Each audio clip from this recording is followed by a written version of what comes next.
What's going on, y'all? So listen. What's going on, y'all? So we are back again for another episode review of the continuation of season 5 of Black Ink Crew Chicago. This episode 11, Don't Come for Queen Latifah. It ain't gonna be long, okay? Because we already started off on the bullshit. So what happened on the first half of the season, basically what happened the last episode 10, Ryan, Van, everybody made up to a certain extent, okay? They cordial. I ain't gonna call them bitch. I gotta get this shit twisted up. Friday better come and he better have an appointment for me.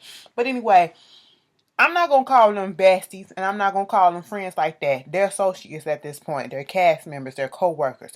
Ryan left Old Nine Mag, opened up his new shop, and gave the Old Nine Mag to Van. Basically, Van is paying him once a month or whatever for renting out the space or whatever, and he don't give a fuck what Van do with the shop because that ain't had nothing to do with him. This is what I gotta say about this whole episode. Bitch. Compare and contrast, okay? That's all I was thinking. Compare and motherfucking contrast. And, whatever you may feel about Ryan, and even myself, I can put myself included. I was not cool in here for the way that he left at first and, tried to start his first shop. I thought that was pussy or whatever, the way that he did it, but he did it correctly this time, so that's fine, whatever. His reasoning is 100% right. He was right in his reasoning, and I agree with that shit.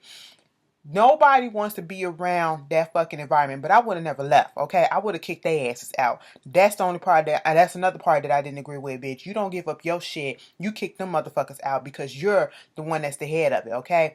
But bitch, he was absolutely right. Who wants to be around this motherfucking drama? All this drama for what? Okay, for what? It gives you a goddamn headache. Who wants to work around in an environment like that? Bitch, compare and contrast. It was like we was up in elementary school all over again, girl, when we started doing that, reading comprehension, comparing and contrasting. Now, what happened in this situation compared to what happened in this situation, and get some similarities in the middle. Bitch, it was a whole bunch of comparisons. There wasn't no really similarities going on. The only similarities that was going on was two people was ahead of something. That's it, bitch. But we showed growth on one end and stunted growth, stunted degression, okay, that was happening on the other end. That's all that we saw. Over there at Old Nine Mag, trash. Over there at New Nine Mag, we saw some growth going on, okay? Some stuff I ain't really necessarily agree with, but I understood it, but I necessarily didn't agree with, but I got it, okay? I'm just sitting here like, oh my God. And you wonder why this man don't want nothing to do with y'all like that. And I feel like he gave Van and he made up with Van just to, take the stress off of him, not to be cool with him like that, and to declutter his life, to de-stress himself, and to get rid of that whole thing. And so that he won't have that on his heart. That's what I feel like. Cause I don't feel like them niggas is cool like that no more. Especially after this. Hell no. Listen. Ford was on a radio station. Before I get into it, Ford was on a radio station with Charmaine, and they was talking about him being bringing awareness to mental illnesses and getting your mental health in check, and seeing somebody and talking about your issues and all the people that reached out and loved him for that episode that happened at the beginning of the season, which was a good episode. It was one of the most touching episodes of the whole series. Okay. Actually the whole fucking franchise, anytime when they talk about real issues, those are the best episodes to me. When Van was going through his stuff, when Don was going through his stuff with his sister, dealing also with mental health, that was a good episodes. Those was the two best episodes of the whole series. But they get on the whole subject, leave it to Charmaine to bring up the ex, Nikki. I said, bitch, I was waiting for one of y'all to bring that shit up because I remember the video when Charmaine Miss Nikki was up there in that goddamn strip club with 50 Cent. I said, bitch, how the fuck did this happen? I ain't mad at you, but 50 he petty, okay? So be careful. That's all I was thinking, girl. Be careful with whatever you do with this nigga because he's a petty bitch. He is a petty bitch. I hope you did not take that money. I hope if you took that money from 50, it was a gift. or it was no strings attached. It wasn't a loan, because you know how 50 is with that money, bitch. If you loan him money, he want it back with interest, bitch, okay? That nigga is a loan shark, all right? But anyway, he claimed he didn't see it, but he was like, you said to me, so why do I need to see it? I don't believe him because it was everywhere, but okay. um and asking, did she reach out to him, because they had their history, whatever. And was like, yeah, she reached out, but they don't really talk like that. And she reached out more so over social media, and in the way it kind of seemed like he was feeling like it was a social media ploy, or to make it seem like she cared or whatever, when you knew that he was going through the same things already. And so he ain't feel no, he ain't, it didn't feel genuine. That's what it seemed like he was trying to say. It didn't feel genuine. She just did it for like show. You know what I'm saying? But moving on from that, he went over there to Nine Mag, the new Nine Mag. And over there, he couldn't get in. Gina had finally opened up the door, closed the door to go get Ryan. There's a code pad that you gotta do and all this stuff. And basically, Ryan had gave the new Nine Mag some rules, you gotta, people just ain't finna be lounging around. You got to be working. The music got to stay at a minimum. We do different playlists or whatever. Basically, just implementing some rules that I felt made sense.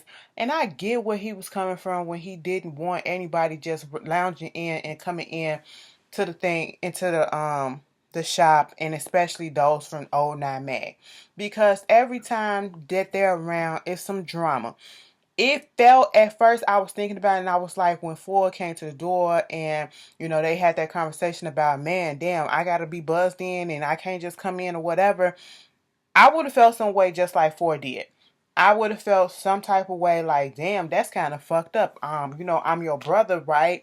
I was there for you thick and thin. You was there for me, and I thought we had a more better relationship out of anybody. But you coming at me like this, and I gotta be buzzed in and wait and all this stuff. I can't even just go into the shop. I feel as though at this point, Ryan is a little paranoid, and not necessarily paranoid in a bad way. He paranoid in the sense that he don't want. It's like he's suffering from.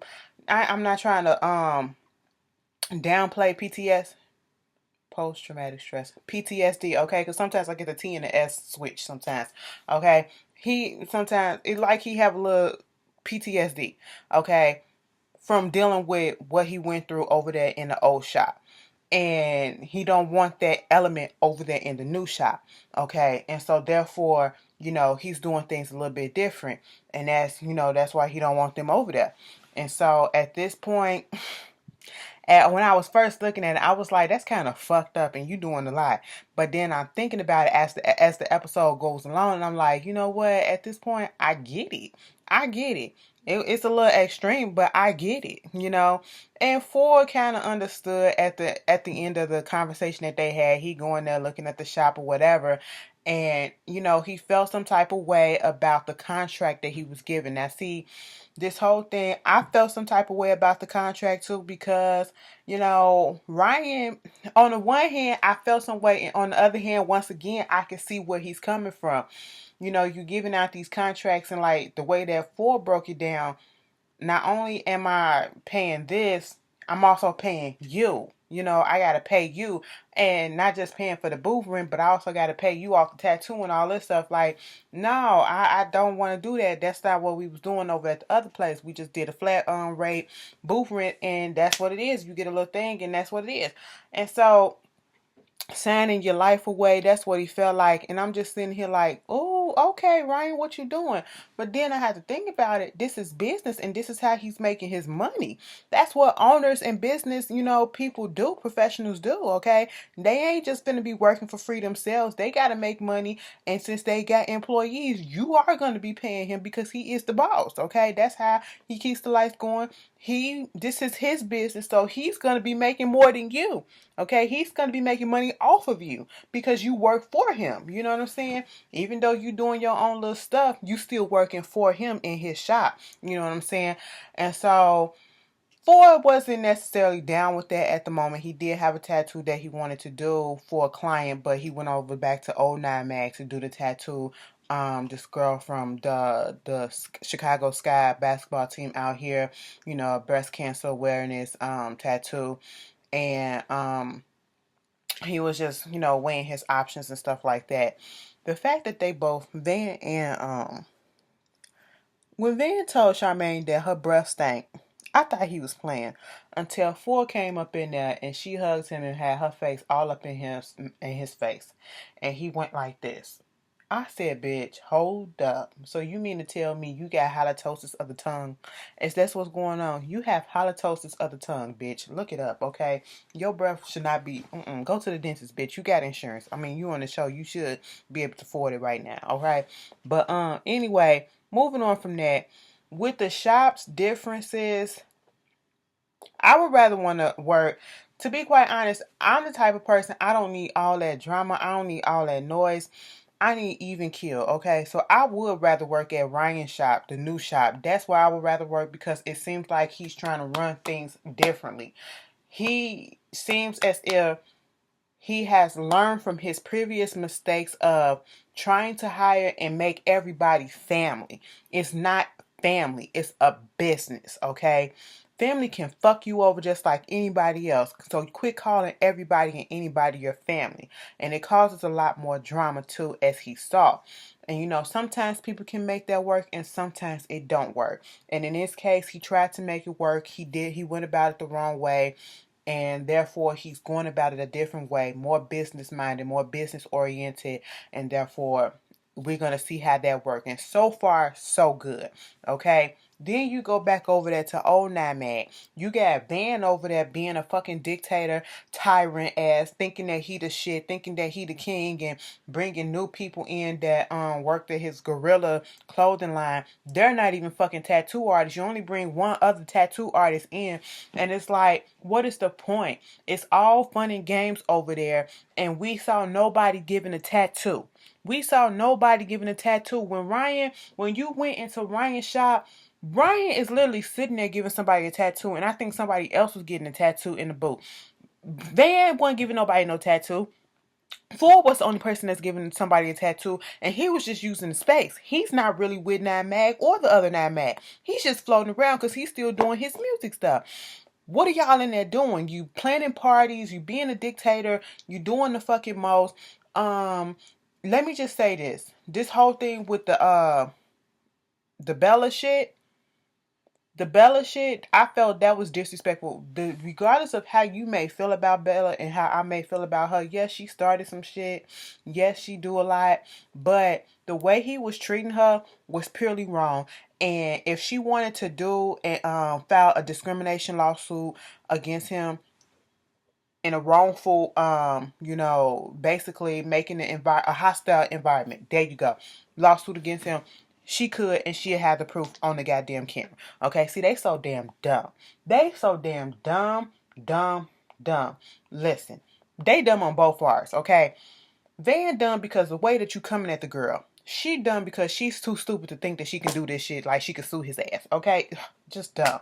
Because she ain't got to put up with that. He made the environment so hostile that she had to quit, okay? Because you putting in rules basically saying that anybody that's friends with Lily, fuck them and fuck you and all that stuff. Then you making her do all this other extra stuff for no fucking reason. And, it's just not right. It just was not right, okay? And then when Lily come over there, you talking to her, and girl, we don't care about you. You should have just stayed your ass at home, because I don't understand what you thought you was going to accomplish coming over there trying to tell them off or whatever.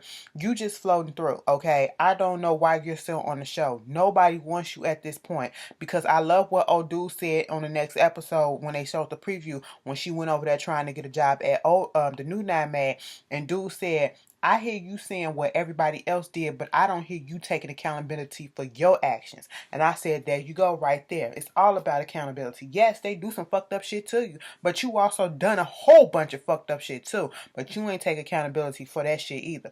You ain't learned your lesson because you brought your ass to that goddamn party. That weak ass party. I agree with y'all on that. That shit was weak compared to the other parties that we done seen. That shit was weak as fuck. I ain't gonna lie. But y'all called yourself trying to call Van out. The only one that I was agreeing with was Bella. When Bella called Van out and said, you have a fucking daughter. How would you feel if some man or anybody would be talking to your daughter in a position like you doing what you're doing to her? That's fucked up. And then instead of saying, yeah, you're right, let me think about it, let me think about my actions. Let me put on a fucking front in front of everybody that's there and tell you to get your pussy ass girlfriend out of here. And if you want to be fucking pussy that much or eating pussy or whatever the fuck he said, you wouldn't be doing this or whatever. Bitch, y'all be setting yourself up to get in trouble, okay? The shit that y'all be saying and it's on film, I don't give a fuck if it's the alcohol or whatever. Y'all be setting yourself up to get up in trouble. And that's what y'all niggas just don't understand. Because, bitch, you would not talk to me like that. You would not talk to me fucking like that, bitch. And then, Lily, let me tell you something, bitch. You done already did. People don't fuck with you because you didn't start this whole controversy. Well, I should say Charmaine started the whole controversy about you saying the N-word. And next thing you know, you said that in front of a whole room of people that don't fuck with you, that's black folks, okay? You better be glad the only thing that you got thrown on you was a fucking cup of drink. That's it. That's it. Because I swear to God, the way that they got quiet up in there, I know it was editing. Girl, some bitch should have came up there and knocked your head off, okay? Because you ain't had no right to be up in there. You ain't had no reason to be up in there, okay? You ain't had no real reason to be up there. What point was you gonna prove? You still ain't got no job. It's 2 months. You still ain't got no job. Neither one of y'all got no job, okay? And it's just stupid. It was just stupid. Ben gonna run that shop to the ground. Ben gonna run that shop to the ground. He is showing that he is not leadership material at this point. Okay. It's not all about partying. You getting drunk with power and you only had the shop for a couple of days. For a couple of fucking days. And you already in some drama. Fucking Maine even had to fucking leave early from the goddamn party because she said, bitch, she ain't on this shit. She said if she ain't understand why Ryan left the first time, bitch, she understand that shit now. Cause look at this shit. Drama, drama, drama. Girl, anyway, y'all tell me how y'all felt about this episode. Black and Crew, Chicago, and I will see you guys later. Peace.